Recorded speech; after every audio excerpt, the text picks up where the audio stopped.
Bueno, bienvenidos. Vamos a hablar de la disminución de la densidad pulmonar y lesiones cavitadas pulmonares, que es el módulo 3 de nuestro curso virtual de radiografía de tórax. Vamos a tocar estos temas que son el quiste pulmonar, la cavitación o caverna, la bula, el enfisema, el neumotórax, el neumoperitoneo, el patrón en panal de abejas, el neumatocele y el absceso pulmonar. Primero vamos a reconocer las estructuras. Es muy importante que revise el diccionario Fleischner y memorice estas definiciones, porque con esto edificamos el futuro, las enfermedades y todo va a ser mucho más fácil. El quiste pulmonar, donde está la flecha, hay una lesión que pierde densidad en el TAC. Si lo vemos en una radiografía sería una radiolucidez o disminución de la densidad pulmonar, y eso corresponde a un quiste. Si observamos, es un espacio aéreo que está, el espacio pulmonar está reemplazado por aire y tiene una pared delgada menor a 4 milímetros. Si esto tiene menor a 4 milímetros, se conoce como quiste pulmonar. Generalmente no debe estar asociado a enfisema pulmonar. No debe estar asociado a enfisema pulmonar el quiste. Para concluir, el quiste es una lesión que tiene bordes menores a 4 milímetros y que no está acompañado de un enfisema pulmonar. La caverna. La caverna es una lesión que tiene unas paredes más bien irregulares, más gruesas que el quiste. La diferencia es que tiene 4 o más milímetros de grosor esta pared. A más gruesa la pared, más sospecha de malignidad. Cuando veamos una caverna, es decir, una lesión de bordes irregulares que tenga más de 4 milímetros de espesor esa pared, lo primero que hay que pensar en nuestro país es en tuberculosis pulmonar y hay que hacer exámenes de tuberculosis pulmonar. De lejos la causa más frecuente. Sin embargo, otra causa es las neoplasias. Si la pared de la caverna es muy gruesa, más de 15 milímetros, hace sospechar que sea una neoplasia pulmonar. Otro ejemplo de la caverna es una lesión de bordes irregulares, porque el quiste es de bordes más bien regulares, bien redonda. Esta tiene bordes irregulares, que tiene un diámetro, si podemos medir esto y mide más de 4 milímetros, sería una caverna. ¿Cómo sería el enfoque de la caverna? Básicamente, el primer paso es confirme que sí es una caverna. Hay que tomar una tomografía en todas las lesiones pulmonares redondas, o de radiolucidez. Hay que tomar una tomografía axial computarizada, porque la radiografía de tórax funciona para hacer el tamizaje, pero no para decirnos exactamente las características. Entonces, hay que tomar realmente un TAC y mirar que no se trate de otra cosa, que no se trate de un absceso pulmonar, que no se trate de un quiste, que no se trate de áreas de enfisema pulmonar, o que sea una imagen no real, porque a veces el botón mamario puede generar una imagen compuesta en la radiografía de tórax o ser una lesión extrapulmonar de la pared torácica, nada que ver con el pulmón. Entonces, lo mejor es tomar la radiografía en dos proyecciones, PA y lateral izquierda, y la tomografía para confirmar que realmente se trate de una caverna. Lo segundo, hay que mirar el tiempo de evolución. Si lleva menos de 3 meses, se llama subaguda o aguda, y si lleva más de 3 meses, se llama crónica, y eso nos ayuda a orientar las causas. Y dos, revisar la historia clínica, como en todo en medicina, a ver qué factores de riesgo va a tener para cierto tipo de enfermedades que son muy notorias. Por ejemplo, vamos a hablar de cronología aguda o subaguda, es decir, menos de 3 meses. Si lleva menos de 3 meses, la primera posibilidad es que sea de causa infecciosa. Y si es de causa infecciosa bacteriana, una neumonía, generalmente el paciente consulta, la clínica es menor a una semana de evolución, casi siempre menor a 14 días de evolución. Los hongos no le dan a todas las personas. Para que una persona sufra de hongos, generalmente es una persona que es inmunosuprimida, bien sea está tomando esteroides o está recibiendo medicamentos biológicos para enfermedades autoinmunes, o bien sea está recibiendo quimioterapias en los hospitales que disminuyen las defensas, para dar un ejemplo. Otra posibilidad de hongos es el carácter ocupacional, por ejemplo, las palomas predisponen a criptococosis, para dar un ejemplo. Los inmunosuprimidos en general por quimioterapia pueden tener aspergilosis o mucormicosis, para dar otros ejemplos. Los parásitos en algunas regiones de nuestro país pueden presentarse, que son los quistes hidactídicos, se pueden presentar. La tuberculosis puede ser tanto aguda como subaguda como crónica, es más bien con tendencia subaguda. El paciente consulta más o menos con un periodo de entre 6 y 12 semanas de evolución. Se presenta una tuberculosis, más bien una tuberculosis no tiene una clínica antes de 2 semanas de evolución. Si lleva menos de 2 semanas hay que pensar más en neumonía. El embolismo séptico el embolismo séptico son nódulos. La fisiopatología de la caverna es que el nódulo, una lesión sólida redonda, se necrosa en el centro, y al necrosar se deja un hueco.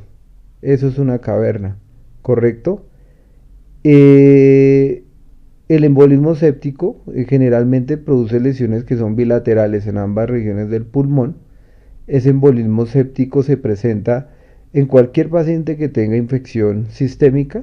Por ejemplo, una infección urinaria puede generar un embolismo séptico, pero lo más común que genera este tipo de lesiones son el estafilococo aureus, y lo vamos a ver en personas que sufren, presentan enfermedad por drogadicción, son adictos a drogas endovenosas, o que están en terapia de reemplazo renal tipo hemodiálisis, o tienen infecciones de piel, ¿no?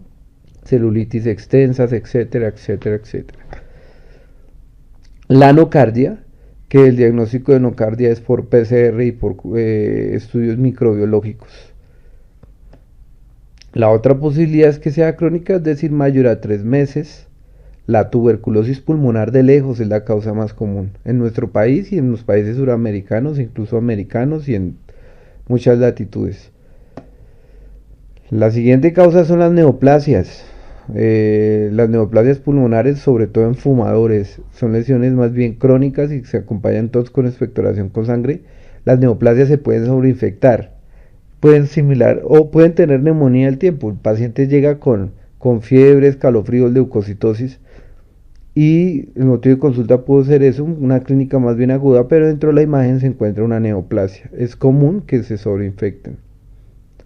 Las enfermedades autoinmunes. Casi siempre la enfermedad prototipo que genera este tipo de lesiones nodulares y enfermedad pulmonar intersticial difusa de este tipo es la artritis reumatoidea. Si a mí me ponen a escoger, yo diría que hay dos enfermedades. Uno, que es la artritis reumatoidea, y la clínica de la artritis es una poliartritis, ¿no? Entonces el paciente generalmente ya tiene antecedente de artritis reumatoidea. Y la granulomatosis de Wegener, que es el paciente que tiene o polangeitis con vasculitis, con granulomatosis, que es el nombre actual.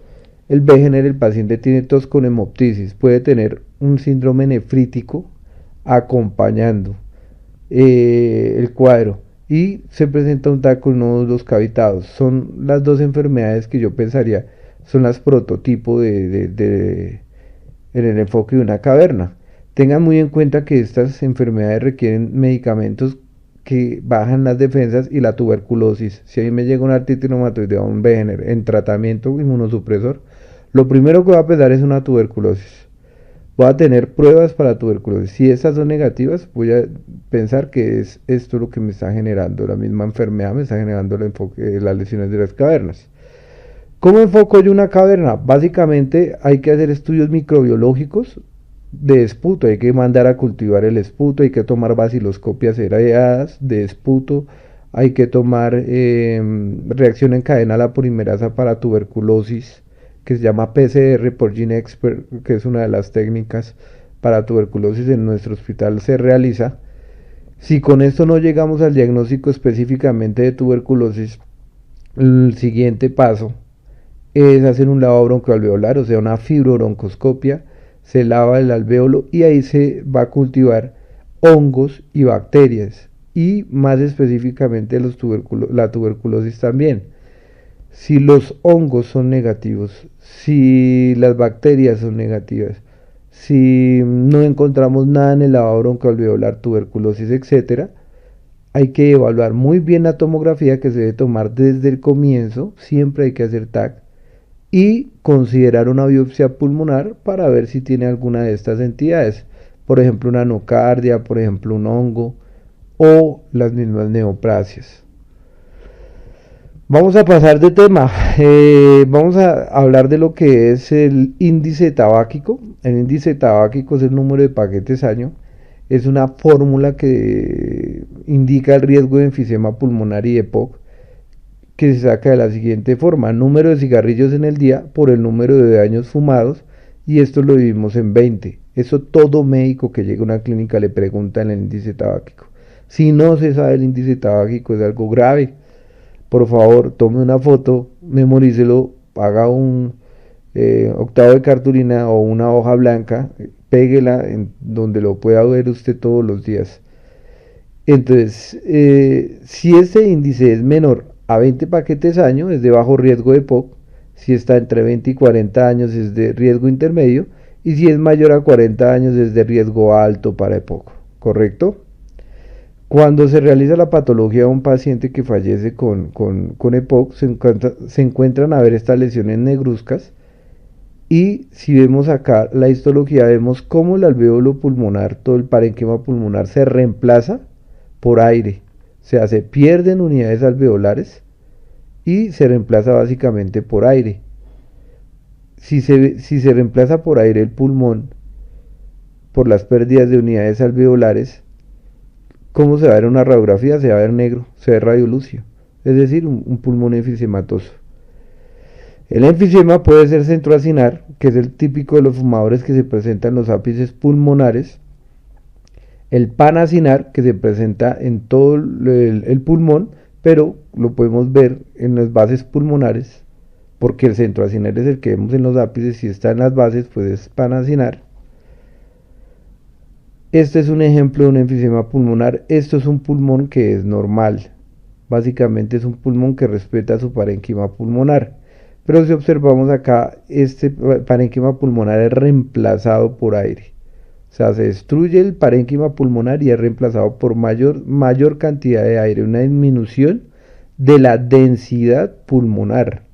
Para dar un ejemplo acá, eso se conoce como enfisema pulmonar. Si están ápices pulmonares, decimos que es centroacinar. Si están bases pulmonares, decimos que es panacinar. El centroacinar es típico de fumadores. El panacinar se puede presentar en déficit de alfa-1 antitripsina, que lo vamos a sospechar en un paciente que desarrolla un EPOC temprano. Generalmente el paciente puede tener una exposición a tabaco, sí, pero generalmente no es tan extensa y se presenta antes de los 50 años. Un enfisema pulmonar severo antes de los 50 años puede tener algún grado de déficit de alfa-1 antitripsina, entre 40 y 50 años. Ya si se fumó más de 40 paquetes de año, pues el riesgo es muy alto, y si la edad le suma por encima de los 60 años, es probable que lo que tenga en su paciente es un EPOC, ¿correcto? Un enfisema. Y el paraceptal es disminución de las paredes alveolares, por lo tanto el espacio aéreo permanece dilatado y disminuye la densidad y gana volumen el pulmón. El pulmón enfisematoso generalmente es un tórax en tonel, y este paraceptal lo vamos a encontrar en la periferia con la destrucción del pulmón. En estas zonas pareciera tener unos quistes pulmonares periféricos. El enfisema pulmonar, como acabo de indicar, gana volumen. Al ganar volumen, porque pierde posibilidad elástica pulmonar de retroceso pulmonar y gana ese volumen, va a generar aumento de los espacios intercostales. Va a haber aumento de los espacios intercostales. Los vemos anchos, estos espacios altos, estos espacios intercostales. Miren, por ejemplo, este que tiene el cursor y este que tiene el cursor.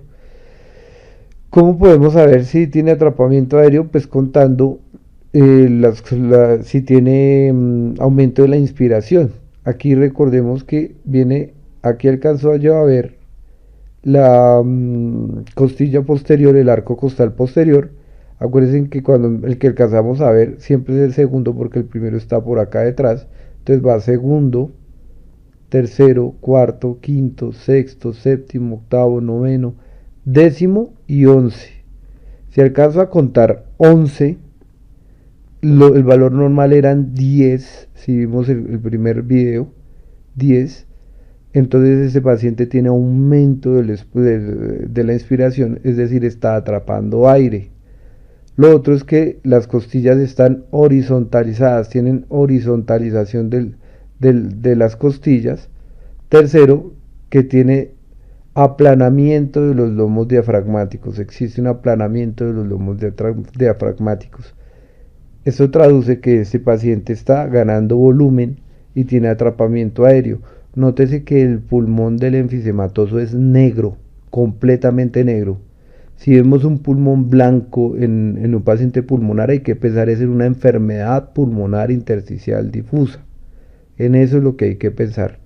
Pero este pulmón es realmente negro, ese enfisema pulmonar.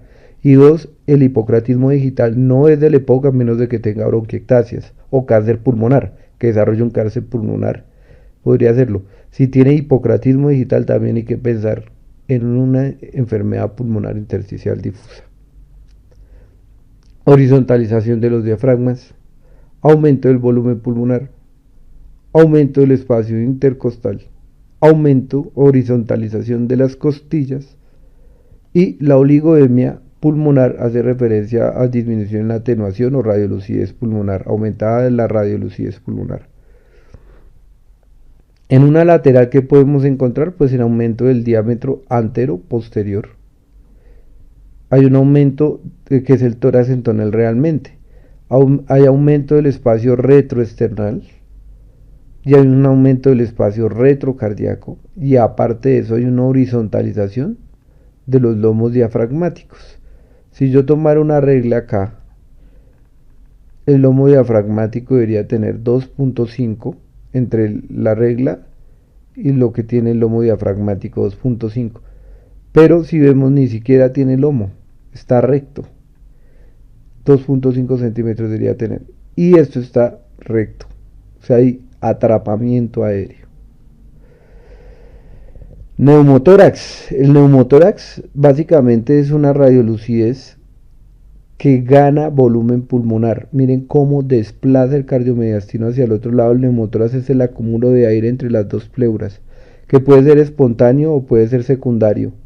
El espontáneo es sin patología asociada o primario, sin patología asociada, y el secundario es secundario a una patología, por ejemplo una bula pulmonar, un quiste pulmonar que se haya roto en un enfisema pulmonar, o por ejemplo una herida por arma contopulsante con un cuchillo, por ejemplo en el tórax, genera un neumotórax. Nótese que los vasos sanguíneos se pierden, acá no hay vasos sanguíneos, esta radiolucidez carece de parénquima pulmonar, es solo aire, no tiene vasos sanguíneos.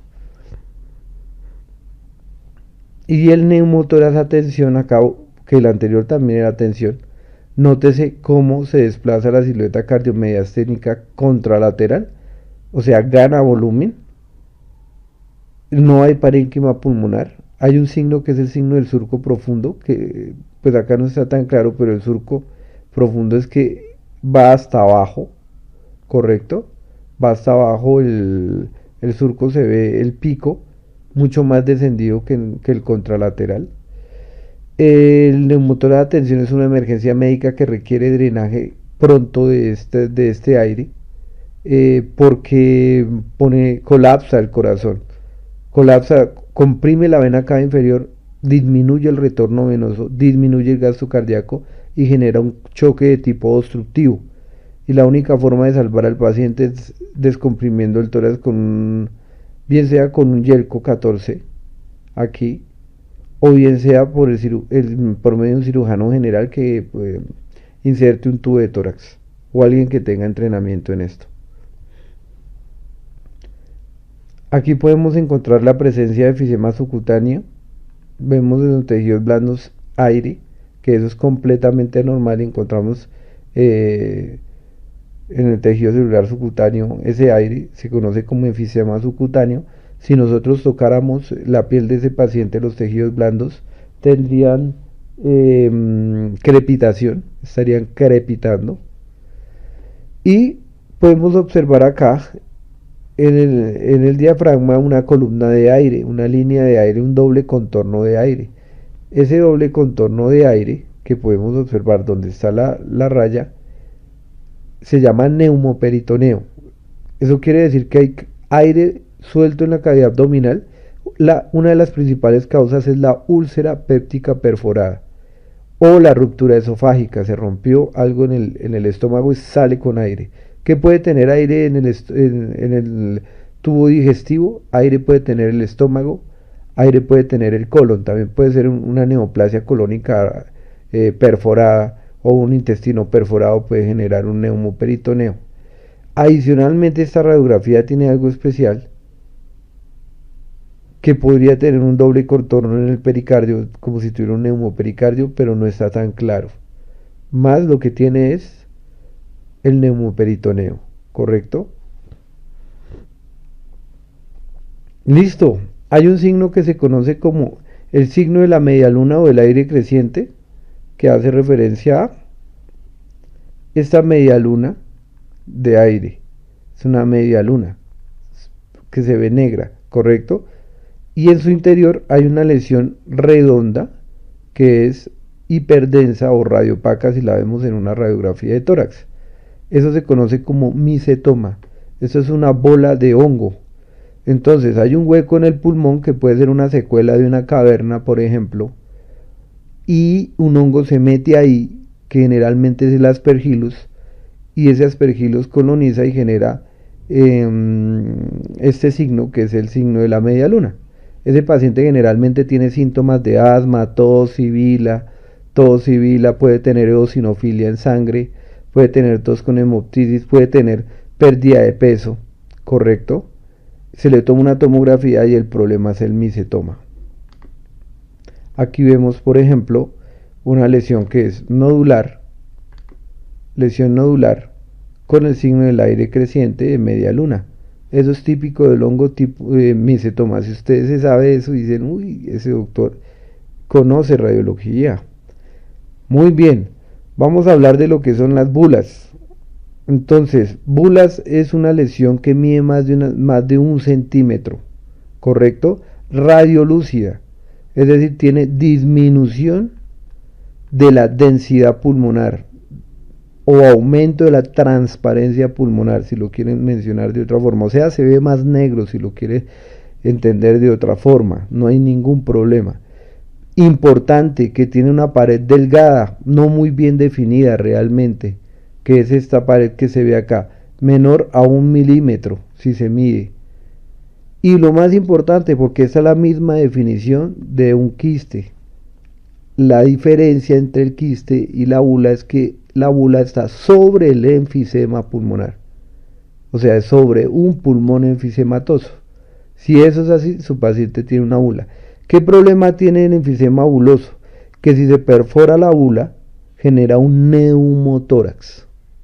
Ese es el problema de la bula. Además de que esa bula pues ya quiere decir que ahí no, el intercambio gaseoso está mucho más comprometido.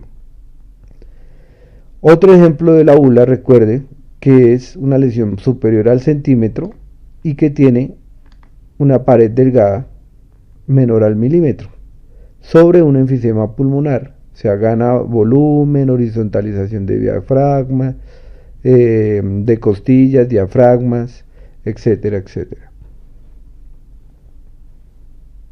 La vesícula pulmonar es una lesión menor a 1 centímetro. Vesícula pulmonar menor a 1 centímetro. Y generalmente hace parte del enfisema paraseptal. Eso es una vesícula pulmonar. Generalmente están en las periferias pulmonares y es de pared fina y acompaña al enfisema pulmonar paraseptal. Bueno, el absceso pulmonar es una lesión también de pared generalmente gruesa e irregular, puede ser regular o irregular, pero lo más importante es que tiene esto que es el nivel hidroaéreo. Si tiene el nivel hidroaéreo, que es esto que está acá, quiere decir que es un absceso pulmonar. ¿Quién hace un absceso pulmonar? Pacientes con alteración de conciencia, porque para que esto crezca tiene anaerobios y los anaerobios están en la boca y se presentan por broncoaspiración. ¿Y quién genera broncoaspiración? Un paciente que tenga deterioro del estado de conciencia, por ejemplo, convulsionadores crónicos, alcohólicos, pacientes con retraso psicomotor, con demencias avanzadas que ya tengan deterioro cognitivo profundo, que tengan mala dentición, que tengan enfermedad periodontal. Generalmente tienen muy mal aliento y cuando tosen, al toser se vierte este material que es pus por la vía aérea y genera la vómica, que es grandes cantidades de pus con la tos, con un esputo muy maloliente. Eso es un absceso pulmonar y es por anaerobios, casi siempre. Entonces el absceso pulmonar, observamos acá una pared gruesa con un nivel hidroaéreo. A esto es muy difícil saber qué es. Lo que hay que hacer es tomar una tomografía de tórax y punto. Y con la tomografía confirmamos la lesión que tenemos enfrente. Y el panal de abejas es un signo de fibrosis pulmonar. Realmente la fibrosis pulmonar, todas las enfermedades pulmonares crónicas, especialmente las enfermedades pulmonares intersticiales difusas, terminan en esto. Terminan en alteración completa de la arquitectura. Si observamos, hay muchas vesículas que son lesiones menores a 1 centímetro de pared delgada, formando una red que parece un panal de abejas. Y si se presenta en bases pulmonares, la causa más común es la neumonía intersticial no específica, que es un tipo de PIT. Sin embargo, eso sobrepasa los niveles del curso, pero saber que esto ya es algo grave. Y se acompaña, por ejemplo, en este caso de bronquiectasias. Si vemos acá, está el signo del anillo de sello, son bronquiectasias de tracción. Hay dilatación del bronquio y la arteria. Recordemos que la relación era 1 a 1, pero aquí vemos que la arteria es mucho más pequeña que el bronquio, luego el bronquio está dilatado, por eso se llama bronquiectasia. Y son bronquiectasias de tracción, con pérdida completa de la arquitectura pulmonar. Este pulmón ya está con un mal pronóstico a futuro, funcional y vital. Bueno, los felicito, vamos muy bien, tomen aire, vamos a continuar con nuestras lesiones. Ahora vamos a cambiar de capítulo, que son signos de enfermedad de la vía aérea, es decir, de los bronquios. Ya terminamos, ¿qué tenemos? Lectura de la radiografía normal. Vimos radiopacidades, vimos radiolucidez. Ahora nos vamos cómo son los signos de la vía aérea. Vamos a hablar de bronquiectasia, signo del anillo de sello, engrosamiento de las paredes bronquiales, arbolenquemación y nódulos centrolobulillares. Entonces, ¿qué es el tal signo del anillo de sello? Vamos a imaginar que esto es un anillo y que aquí tenemos una perla o un diamante, digamos, sobre ese anillo. Aquí está el anillo y vamos a imaginar que esta es la perla. Por eso se llama signo del anillo de sello. La bronquiectasia es una dilatación anormal de los bronquios. Es decir, que estos bronquios están anormalmente dilatados. Y la relación normal es entre la arteria y el bronquio, entre esta arteria y el bronquio debe ser 1 a 1, el mismo tamaño. Pero si es mayor a 1.5, o sea, más grande el bronquio, hablamos que existe una bronquiectasia. En este caso es mucho más grande este bronquio que esto, existe una bronquiectasia. Hay bronquiectasias que son cilíndricas, esta sería tubular, que tiene forma de tubo. Hay varicosas, que son aquellas que son arrozariadas, ¿sí? Y hay otras que son quísticas, que son como esta imagen, que son más bien dilatadas, grandes. Con respecto a las bronquiectasias tenemos que decir lo siguiente. Primero, generan tos con expectoración en la mañana. Los pacientes consultan es por tos y expectoración en la mañana. Cuando están sobreinfectadas, estas se pueden sobreinfectar, el paciente consulta por tos y aumento en la expectoración. Dice que el motivo de consulta es porque Él tose y expectora en la mañana, pero ahorita es exagerado lo que está expectorando y generalmente hay un viraje del esputo, se pone más amarillo. Segundo aspecto importante de las bronquiectasias, se colonizan con pseudomonas y esa colonización con pseudomonas es de mal pronóstico porque termina destruyendo aún más el pulmón. De eso las que son quísticas, las que parecen un quiste, que son grandes, similares a este anillo de sello, son más graves las quísticas porque son reconsultantes. Entonces, el primer tratamiento antibiótico debe incluir esquema largo, incluso se dan hasta 28 días, que cubran pseudomonas. Hay que cubrir las pseudomonas cada vez que un paciente se diagnostique con bronquiectasias. ¿Qué enfermedades pueden relacionarse con eso? Es muy raro. Las bronquiectasias se pueden presentar por enfermedades graves. Por ejemplo, si a mí me dio una tuberculosis pulmonar, pues puedo tener una bronquiectasia. Si tengo y uno lo quiere una enfermedad pulmonar intersticial difusa, ¿correcto? Pues voy a tener bronquiectasias. ¿Listo? Por fibrosis pulmonar, por detracción, etcétera. Pero si se presenta en un paciente joven entre 15 a 16 años, hay que prender las alarmas. Adicionalmente, porque existen enfermedades como la disquinesia ciliar primaria, que se presenta por rinosinusitis crónica y bronquiectasias, y también se puede presentar en la aspergilosis broncopulmonar alérgica, que sería un paciente con asma, que tiene clínica de asma, que le toma un UNTAC, puede tener eosinófilos en sangre, y le toma elevados y le toma un UNTAC y se encuentra con bronquiectasia. Eso es una aspergilosis broncopulmonar alérgica. Y la otra enfermedad es una fibrosis quística que se ve mucho en pediatría, con síndromes de mala absorción, pérdida de peso, síntomas pulmonares frecuentes erróneamente clasificados como asma. ¿Correcto? Entonces, si vemos eso, hay que pedir iontoforesis de suero y pensar también que existe, iontoforesis, electrolitos del sudor, perdón. Y se puede estudiar la fibrosis quística por ese lado. Ejemplos: bronquiectasia, dilatación de los bronquios. Recuerden el anillo de sello. A mí me interesa mucho que aprendan a definir. Aquí se ve esta bronquiectasia. Esto es una de bronquiectasia que es quística, la ven redonda. Correcto, son las de peor pronóstico. Acuérdense siempre la tos con expectoración matinal y que deben dar tratamiento antipseudomona. Esta es una bronquiectasia, no se ve muy bien, pero sí se ve dilatado acá el bronquio. ¿Sí? Parece ser cilíndrica, entre cilíndrica y sacular. Siguiente paso, árbol en gemación. Vamos a imaginar que estas ramificaciones son los bronquios.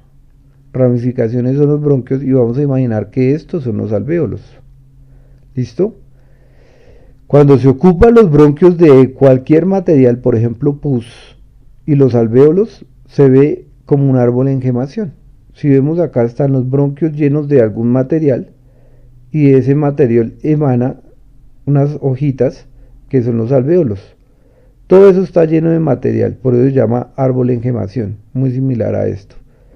¿Cuál es el que típicamente da árbol en gemación? Típicamente lo da la tuberculosis de diseminación broncógena. Si ustedes ven esto, casi que siempre es tuberculosis, tal cual. Que sí que existen hongos como el criptococo que lo puede dar, que lo puede dar los tumores de diseminación broncógena. Muchas otras entidades sí, pero lo más común es la tuberculosis. Fibrosis pulmonar.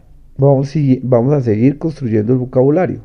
Acá vemos que hay unos quistes, unas vesículas, perdón, en la periferia pulmonar, que son lesiones hasta 1 centímetro con pared delgada. Hay una total destrucción de la arquitectura pulmonar, ¿correcto? Vamos a buscar si encontramos alguna bronquiectasia, a ver si vemos algún anillo de sello. Aquí vemos un nódulo grande. Ese nódulo grande es un nódulo fibrótico de fibrosis. Nódulo fibrótico, no es por cáncer, sino nódulos de fibrosis simplemente.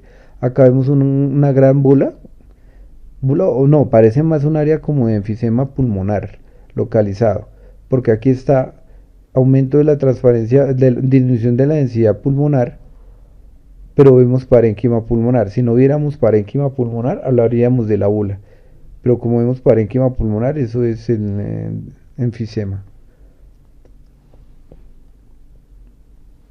Engrosamiento de las paredes bronquiales, aquí en los bronquíticos crónicos, que son generalmente obesos, todos con expectoración y antecedentes de fumadores. Este engrosamiento de paredes bronquiales, que los cilios se ven más notorios, se ven reforzados en el centro. Nodular miliar micronodular. Nuevamente vamos a reforzar este concepto que lo vimos anteriormente, pero me parece muy adecuado ponerlo acá.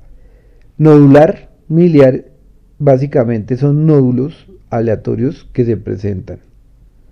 Múltiples puntos micronodulares menor a 3 milímetros aleatorios en el pulmón, típicos de la tuberculosis miliar. Y se pueden ver junto con el árbol en gemación. Entonces hacen parte de la tuberculosis de diseminación miliar. ¿Cuál es la enfermedad que se parece a la tuberculosis en TAC? La histoplasmosis. Si ustedes ven este patrón y su paciente no tiene tuberculosis, hay que sospechar histoplasmosis pulmonar. Incluso la histoplasmosis puede dar lesiones de cavernas similares a la tuberculosis. Mis estudiantes me han solicitado, profe, ¿y por qué no le ponemos a los videos ejercicios que queremos hacer, ejercitarnos? Entonces ahí se nos convirtieron en un mago blanco y vamos a hacer eso. Listo. Primero les voy a dar la clínica, que es retraso psicomotor, enfermedad periodontal, halitosis, tos con expectoración o esputo maloliente en abundante cantidad. Siguiente paso, vamos a describir la imagen. Por favor, tome una hoja, le voy a dar 10 segundos para que usted describa la imagen. Correcto, es una lesión cavitada de paredes gruesas, de pared gruesa que cuenta con un nivel hidroaéreo. Ese nivel hidroaéreo es sugestivo de un absceso pulmonar y la clínica es por absceso pulmonar. Anaerobios son los gérmenes más frecuentes, generalmente cursos de 14 días de antibiótico, entre 10 y 14 días viendo evolución clínica. Clindamicina generalmente. Ampicilva, por ejemplo. Siguiente paso. Les voy a dar la clínica. El paciente llegó con una clínica menos de una semana de evolución, en muy mal estado general, con fiebre, gran leucocitosis. Los leucocitos, el valor normal es de 4.500 a 10.500 y estos leucocitos están en 20.000, más de 10.500, o sea, tiene una leucocitosis. Y el paciente se encuentra en estado de choque.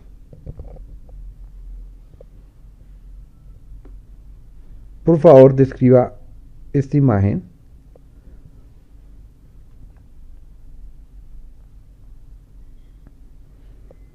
Entonces es una radioopacidad o una radiolucidez, es una radioopacidad que borra en algunas zonas el parénquima pulmonar, o sea, está consolidado. Y que a su vez podemos ver aire, ese aire se conoce como neumatocele. Eso es completamente anormal y habla de neumonía necrotizante, es decir, se está comiendo el pulmón, está generando una necrosis ese pulmón. A este paciente se le toma el TAC y se encuentra la siguiente imagen, una hiperdensidad que borra por completo el parénquima pulmonar, luego es una consolidación y vemos áreas de gas, algunos focos de gas. Esos focos de gas se conocen como neumatoceles y son típicos de la neumonía necrotizante. Y si vemos acá hacia arriba encontramos una lesión que tiende ya a ser colección con un nivel hidroaéreo con un absceso pulmonar. Luego esto es una neumonía necrotizante complicada con enfisema, con absceso pulmonar. A este paciente hay que darle cursos de antibióticos que incluyan anaerobios y estafilococo aureus, mínimo clindamicina hacia arriba, con ampicilina sulbactam, ¿correcto?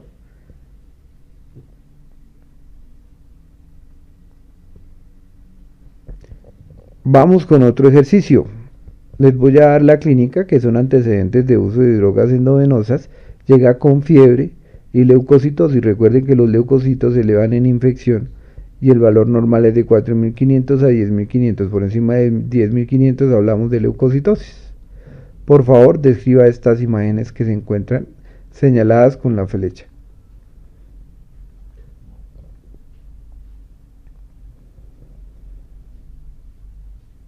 Se trata de lesiones nodulares de pared gruesa.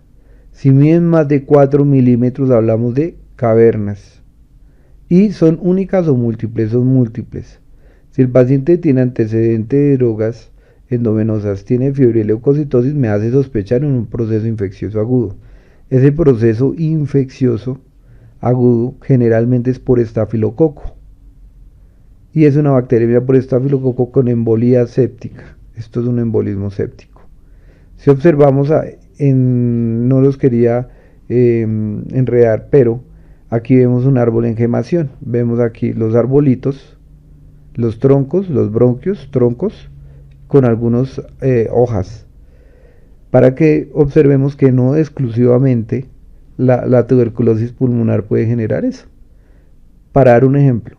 Ahora, si fuera otro contexto, si este paciente no consumiera drogas endovenosas, no tuviera leucocitosis, si los hemocultivos no fueran positivos, porque el caso clínico que les pongo, los hemocultivos tienen un estafilococo aureus, y le hacemos un ecocardiograma y tiene vegetaciones en el ecocardiograma, o sea, tiene una endocarditis infecciosa por estafilococo con embolismo séptico, ese es el caso clínico. Pero si yo les cambio el caso clínico y les digo que ese paciente es VIH positivo, y tiene estas imágenes, yo le digo que esa es una tuberculosis. Por ejemplo, fiebre de baja intensidad, tos con expectoración hemoptóica de más de 2 semanas, no es un cuadro agudo, oído, más de 2 semanas de evolución, que es VIH positivo, que está desnutrido y además tiene pérdida de 10 kilos de peso y se les presenta con esta imagen, 10 segundos.